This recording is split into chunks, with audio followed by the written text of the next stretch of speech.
Good morning. We're going to change out our cassette deck on our 95 YJ. It broke, so we're going to replace it with another cassette deck. We're going to pop some new speakers in the dash. We're going to see why we can't get the fresh air vent to work on our HVAC system. And then we're also going to replace our speedometer and tachometer and odometer cluster. This one I've got in here currently doesn't actually belong to this Jeep, so we're going to put the original one back in. Stick around and see how it goes. The first step to removing this dash is going to be disconnecting our roll bar cross members in order to drop that windshield down. Okay, we've removed our Torx bolts here at the corners and kind of wiggled these out past our little visor arms, and we're ready to push that windshield out. So yeah, it's all of these dash pad screws go through this, and also we've got these guys here. Missing quite a few. She's not in the greatest shape, but it looks like the work I did about a year ago has kept the rust at bay. I still see paint, so the paint there means the rust isn't growing too rapidly. We've got these little screws up here at the top, just Phillips heads, not long, all the way across there, as well as above the steering column. So we're just going to go around and we're going to pop all these screws and pull all these panels off.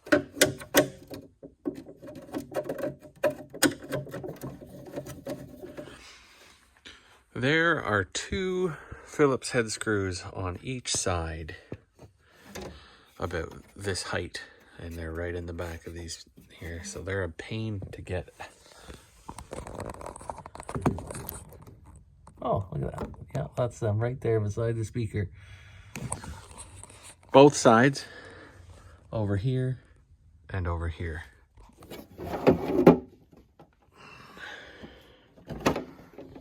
Those guys are a bugger. I know why they're there, because if you got a passenger hanging on, you know, they got to hold that. But man, they're a pain to reach.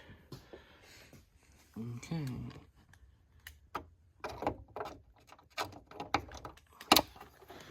I'm gonna grab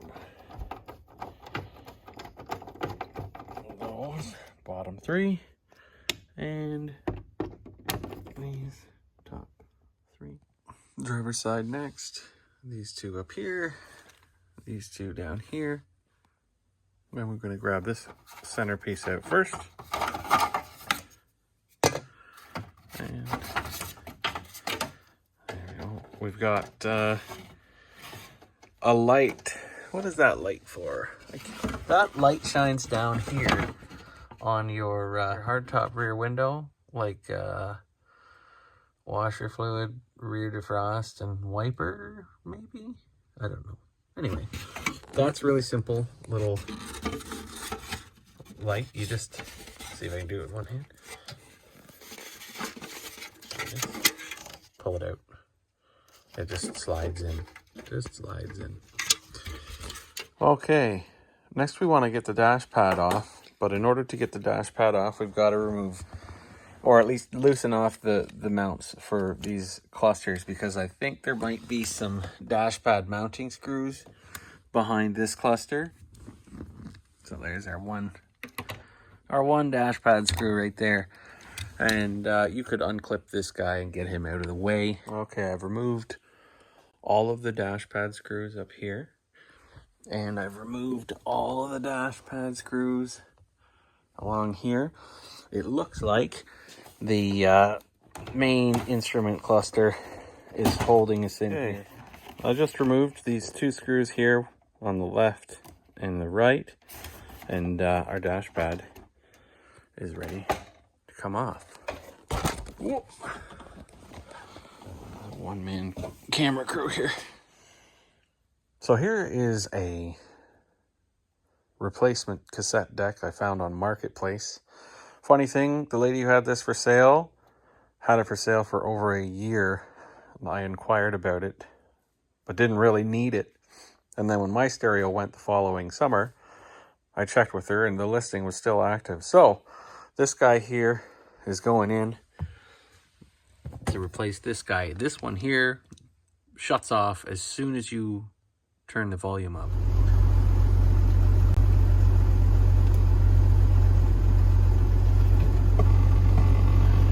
Oh, there she goes. Dead. It just shuts off intermittently all the time. Could be a fuse, I don't know. But we're just gonna come in here, pop the antenna, pop those clips out, and I don't know if we'll put the new one in right away or if we'll work on the other stuff that's got to be done next. So here's the broken one. Different model numbers, but the pinouts look to be the same from what I can see. And here's a new one, obviously in much better condition. Obviously. Okay, so I've pulled the speedo odometer cluster here out, and this entire dash and all the gauges, the wiring, the steering column, engine, wiring harness, I pulled from a 92 Sahara. It was a you know, going from the 4-cylinder to the straight 6. I wanted that engine. And I tried to keep the original dash from the 95, but the pinouts were different on the wiring harness at the bulkhead. And here is the cluster that came with the 92 Sahara when I did the straight 6 swap. And all the wiring harnesses and everything. So we see again here, the pattern we have for our stuff is different. But the wiring and everything is the same, which means it just comes down to the pinouts on the harness. So we're just gonna go put this over here, and we're gonna go put this over here, and then I can install my original gauge cluster, which has the proper mileage as far as the government's concerned. As far as the title is concerned, this is a 4-cylinder, so obviously when you pop the hood and see a straight 6, you're gonna know it's not the original engine, and you're gonna be happy that it's not a angry squirrels. So yeah, I think it makes more sense to have the original odometer than it does to have the odometer that matches the engine mileage. Okay, here we go.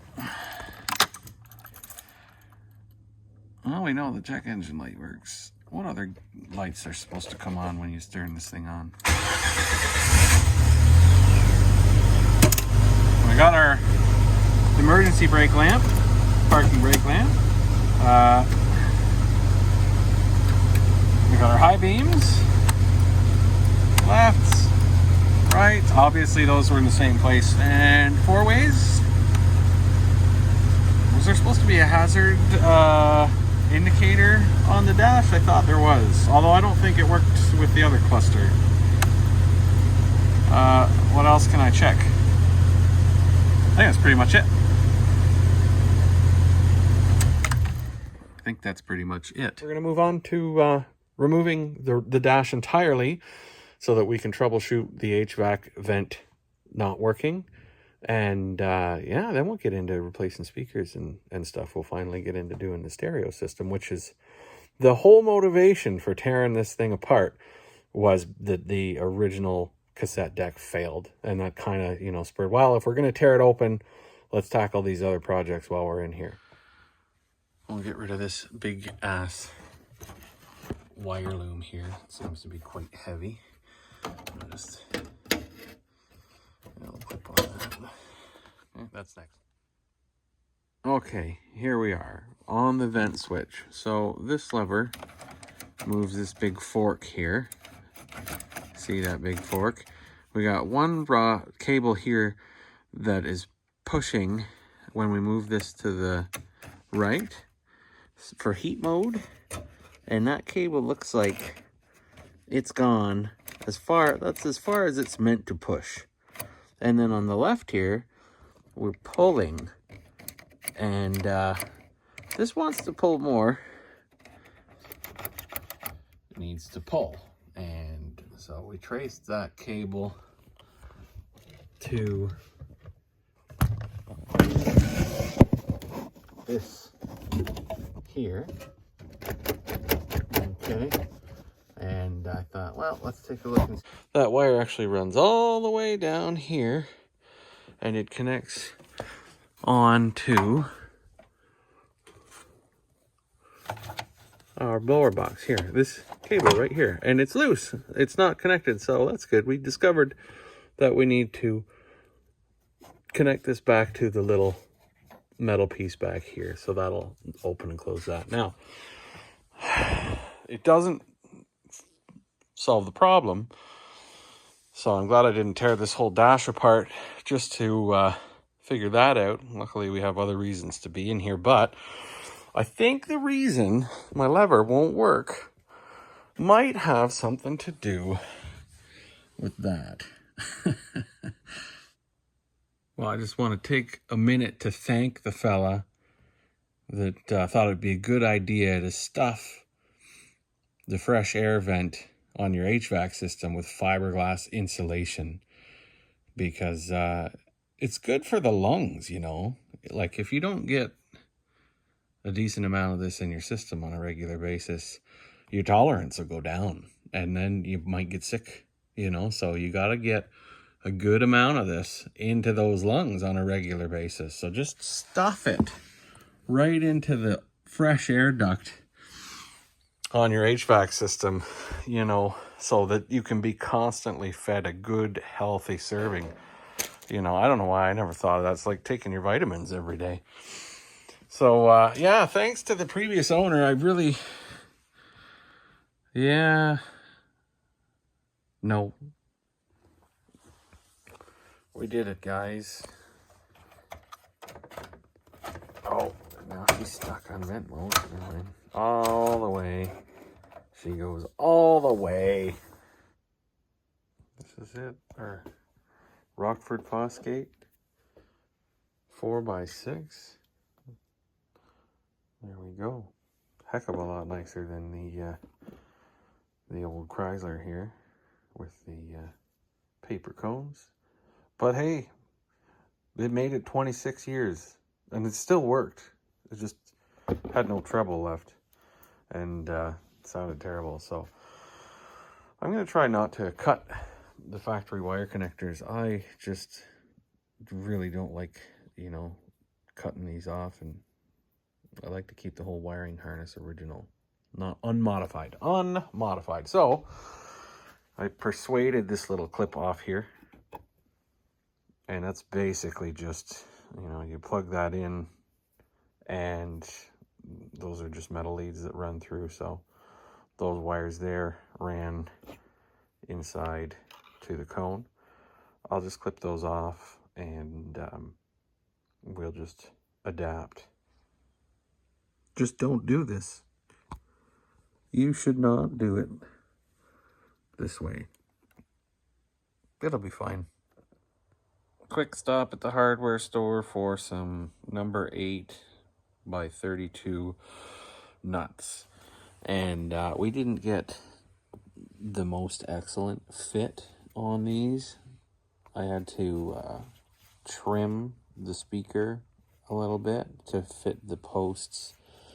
The mounting plate has the right hole, but the speaker itself is actually smaller and is kind of wedged in between all 4 posts. So I lost one of these weird little nuts. I don't know what you call these. They're hollow, and they're just like a... Anyway. So if I had to do one, I figured I'd go back and change them all and add some washers for a little extra holding power. Since we're not actually through a hole, we're just kind of grabbing the edge of the speaker. That's both speakers in.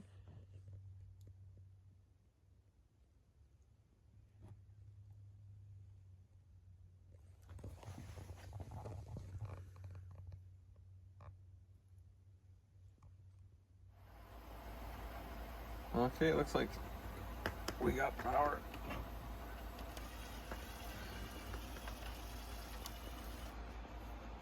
You know, you just have to.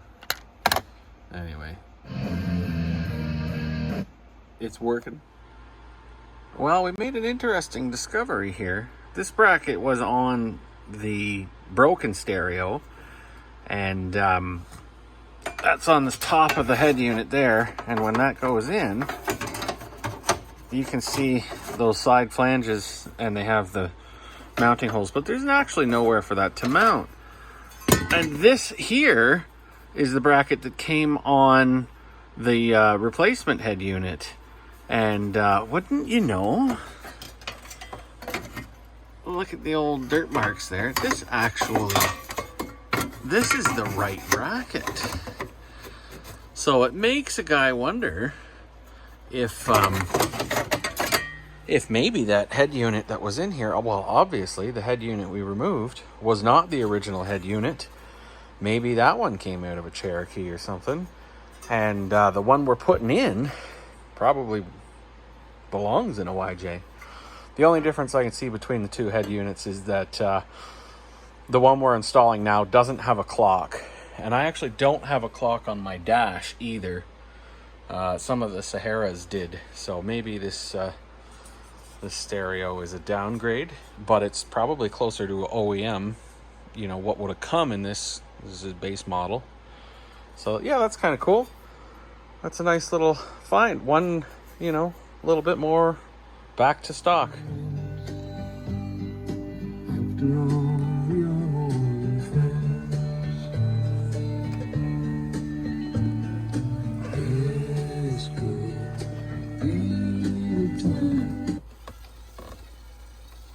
Everything's working good there.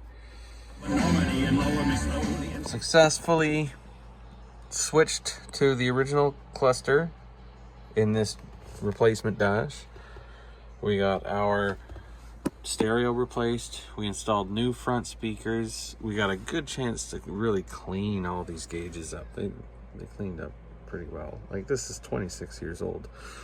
And we fixed the vent on our, we fixed the vent.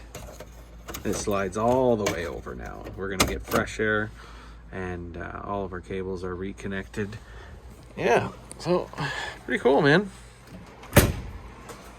So there she is. Do a little walk. I don't have a ton of room in here.